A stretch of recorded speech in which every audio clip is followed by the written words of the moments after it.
might look like your average Vietnamese American girl, but her childhood is far from average. Starting at the age of 10, Min was sold for sex by her parents. Her mom put ads in the Vietnamese newspaper, and her dad left her at brothels for weeks on end to be sold for sex. It was estimated that in her 10 years of sex slavery, Min made her parents $2 million. What Min went through is one example of something that we now consider human trafficking, one of the 3 largest international crime industries, generating about $32 billion per year. Now, let's start with the obvious question. What is human trafficking? Human trafficking is a form of modern-day slavery where someone is controlled through force, fraud, or coercion and exploited for forced labor or sex, or both. And to give you an idea of how massive this industry is, let's start with some facts and figures and some of the myths around human trafficking.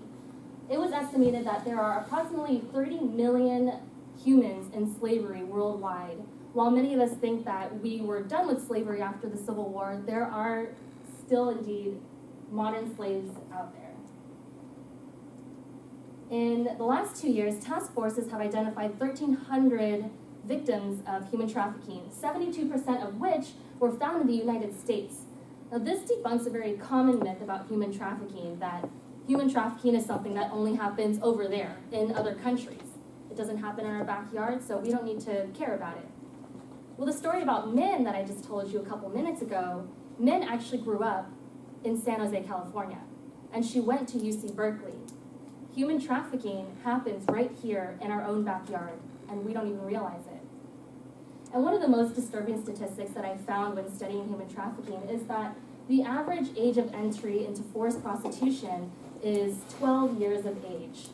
Now, if you think about how impressionable a 12-year-old is, this is one of the factors that traffickers use to control their victims.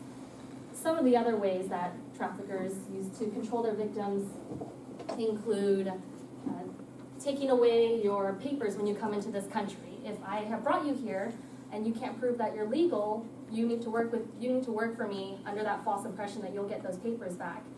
Specifically for sex trafficking, there's something called Romeo pimps, where a guy would convince a woman that he is madly in love with her, and all of a sudden says, you know, baby, we're almost not going to make it with money. I need you to sleep with other men so we can still be together and you can have all these nice things.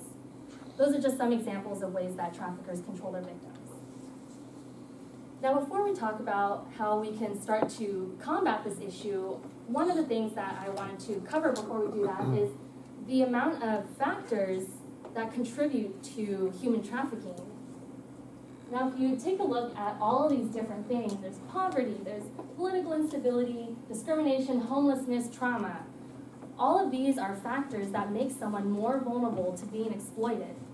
Someone who has been constantly molested and sexually abused when they were growing up, some of these kids start being abused when they're even 3 years old, they're more susceptible to being trafficked because they've grown up just already thinking that their body and their life is worth nothing.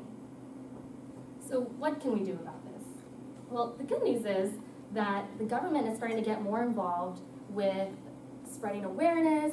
They're creating new visa types for human trafficking survivors, and they are supporting more nonprofits. The bad news is that there is such a lack of resources out there for survivors of human trafficking. In fact, there are only 529 beds designated specifically for human trafficking survivors. And to understand this, you need to know that human trafficking survivors have different needs than those who go to domestic violence shelters, homeless shelters. They just have a different type of trauma. If we think back to around the 30 million amount of slaves that are in the world, the numbers just don't match up. Also, there are only 9 task forces established in California to combat trafficking. A lot of the hot tourist areas are hubs for trafficking, including, or especially with the upcoming Super Bowl. San Francisco, LA, New York, San Diego, they don't have enough resources to specifically combat trafficking. So these statistics translate to, we need your help. As someone who has volunteered at human trafficking shelters, it seems very daunting, especially the first time you hear about this. You think, what can I possibly do to combat a $32 billion a year industry just sitting in here with your Toastmasters club? Well, I want to end my speaking portion, and then we'll do a 2 to 3 minute period for questions. I want to end by giving you 3 things that any of you in this room can do when you leave this meeting tonight to help the fight against human trafficking. One of them is to understand the signs of human trafficking. Now, specifically for sex trafficking, this could look like an establishment that has an excessive amount of video surveillance. There's barbed wire around the building and bars on the inside of the windows designed to keep someone in instead of out. There's a lot of men coming in and out of the building at all hours, but no women leaving. Those are just some examples, and you can see me afterwards for more specific signs for labor trafficking and child slavery. The second thing, which I encourage all of you to do, is to put this national trafficking hotline number in your phones. This is something we can all do, and what I encourage my friends and family to do, especially when you have someone, if you know someone who's in law enforcement, who's a teacher, who deals with a lot of younger children. If you suspect that any trafficking is happening, you can call this hotline. And last and most importantly, have this conversation with other people. This is not by any means a comfortable conversation to have, or an easy one at that. It's a very heavy topic, but it's one that not a lot of people know about. People don't talk about it because there's a lot of myths surrounding what human trafficking is. A lot of people will think it's just prostitution. A lot of other people will think that it's only something that can happen in other countries, so we shouldn't talk about it here. Again, this seems like a very daunting institution, but having volunteered in a human trafficking shelter and hearing about how much progress nonprofits and the government have made in the last year, I really do think we stand a chance to eradicate this modern day slavery and to help heal those survivors of human trafficking. Thank you. So now I'm going to take a few questions, 2 to 3 minutes on the clock for maybe 1 or 2 questions. Fraser? The hotline, is that hosted by a government agency, or is it like its own organization? That's a good question. I know that there are certain government agencies, I believe it's Homeland Security that does some work around this. I'll actually find out about that, whether it's government or not government. Marcus? I didn't quite get the 72%. What is 72% of victims are from the States, found in the States, or what was that? So in the last 2 years, task forces who were combating human trafficking identified 1,300 human trafficking victims. And then of those 1,300 people, 72% of them were from the U.S. A common myth about human trafficking is that people are only trafficked from other countries into the United States. But that's a misconception because a lot of people will equate human trafficking with smuggling, and it's not necessarily the same thing. So with human trafficking, victims can be from the United States and trafficked around their own neighborhood, around different states. So that's where the 72% comes from. Thanks. Yes? You said you got involved in the solution. You're with an organization. Mm-hmm. Which is that? Yeah, so the organization is called Freedom House. There are 2 safe houses in San Mateo County and Santa Clara County that work to house human trafficking survivors, provide them resources. Sometimes I'll take them on outings, I'll spend time with them, help them rebuild their lives, and that's really what that's about.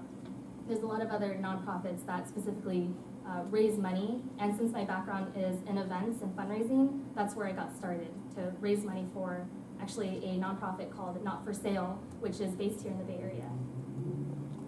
Yes? So you mentioned this, and this is something that is very close to us. Super Bowl is going to be here in 1 week. What are some of the aspects or some of the forces that are put forward to prevent or at least identify human trafficking? Mm-hmm. There is a lot of nonprofits will actively try to recruit volunteers to be at Super Bowl and around the area in order to have an extra set of eyes on things that are going on. One of the things that is common law enforcement likes to tell people to look out for is if there is an older man with several clearly younger women, if they're dressed in very inappropriate clothing, if they're branded with tattoos, if they just look like they don't want to be there, they recruit volunteers to not only look out for it, but especially around this time of year, it's important to educate law enforcement agencies of what the signs are. And a lot of times, even law enforcement agencies don't understand what human trafficking is, and there needs to be a specialized training around that, especially around Super Bowl time. Any other questions? Ada?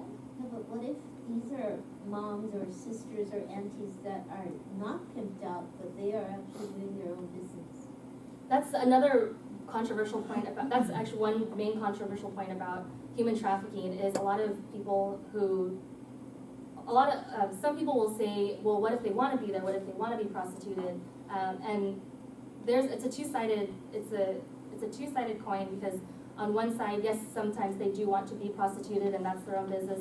On the other side, a lot of trafficking victims that I've talked to don't even realize that they're being trafficked. They don't realize what's happening to them because that's so ingrained into their life. So being able to make sure that they want to be there and they're doing it on their own free will for a legitimate reason is part of why this issue is so complicated. Victims don't realize that they are. When they're more about it, you can see me afterwards and tell about it. And now I'll turn it back over to Bushida. Thank you. Let's take a minute to evaluate Stephanie's speech tonight.